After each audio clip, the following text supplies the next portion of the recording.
හරි වේදනාවෙන් මේ කතා කරන්නේ. මට දැන්න දේ උඹලා මං ගැන මොනව හිතයිද මන් දන්නේ නැහැ. මට හරි වේදනාවයි. අංගිරිකිය මාඩකාන් අංජවාද මාඩ.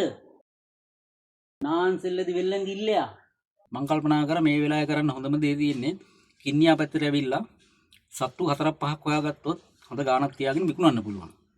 ඒ නිසා මං ඊයරයි කින්නියාවට ආවා. දැන් මේ කින්නියාව ඉන්නේ. ඉතින් ඇවිල්ලා අද උදේ පාන්දර පර්මිට් එක දාගෙන ඔක්කොම කරගෙන ඉවර වෙලා ඉන්නකො මම පර්මිට් එක පෙන්නන්න.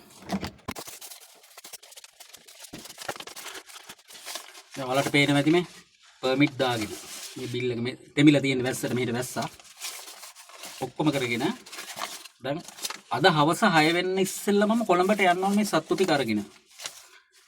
ඉතින් පර්මිට් ඔක්කොම කරගෙන ඉවිල්ලා ගවර්න්මන්ට් රූල්ස් ඒ විදියටම ක්‍රියාත්මක කරගෙන ලීගලි විදියට තමයි ඔක්කොම මම කරේ. සත්තු 5 දෙනෙකුට තමයි මම මේ පර්මිට් එක කරන් තියෙන්නේ. මේ පර්මිට් එක සත්තු 5 දෙනෙකුට අරගෙන ඔක්කොම කරලා ඉවර වෙලා දැන් PHI ඇවිල්ලා කියනවා සත්තු 5 දෙනෙක් පටවන්න බෑ මේ වාහනේට කියලා. මං ඇහුවා ඇයි කියලා. කියනවා සත්ව හිංසන යටතේ වාට නඩු දානවා කියලා. මොකක්ද හේතුව? සත්තු 5ක් පටවන්න මේ වාහනේ ඉඩමදි. සත්තු දෙන්නෙක් නම් පටවන්න පුළුවන්. ඒකට අපි අවසර දෙනවා කියලා. මන් රුපියල් 20000ක් වියදම් කරගෙන ඇවිල්ලා. මෙච්චර දුර ඇවිල්ලා ඉවර වෙලා මට සත්තු දෙන්නෙක් ගෙනහිල්ලා මට ලාභාංශයක් ලබන්න බෑ. ඉතින් මේක ව්‍යාපාරයක් නෙමෙයි මොකක් කරේ. ඉතින් මට ලාභාංශයක් ලබන්න බෑ. දැන් මට ඉතින් කරන්න දෙයක්වත් නැහැ.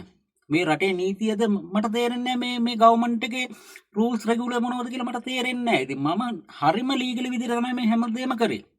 ඔක්කොම කරලා දැන් කියනවා පළවෙනියෙන් ආපු PHI මහත්තයා කිව්වා හරි සත්තු 5ට ඇප්‍රූවල් එක දෙන්නම් මෙහෙම මෙහෙම කියලා ඔක්කොම හරි ගියා. දෙවෙනියට ආව තව මන් දන්නේ නැහැ මොකෙද්ද කියලා මට කතා කරන්න තේරෙන්නේ නැහැ. දන්න විදිහට මං කතා කරා. ඊට පස්සේ කියනවා ඔයාලට සත්තු 5කට ඕඩර් එක දෙන්න බෑ. සත්තු 2යි ගෙනියන්න පුළුවන් කියලා. දැන් ඉතින් කරන්න දෙයක් නැහැ. ඒ සත්තු දෙන්න හරි අරගෙන යනවා. තව දෙයක් තියෙනවා අර කළු පාට සත්තුන්ට මාකට් එක වැඩි. ඒ සත්තු දෙන්න හරි අරගෙන මම දැන් ඉතින් ආයෙ කොළඹට යනවා. බලන්නකෝ. මෙන්න මට තුරුන සත්තු දෙන්න. මුන් දෙන්න විතරයි තුරුනේ. මුන් දෙන්න හරි අරගෙන කොළඹට යන්න.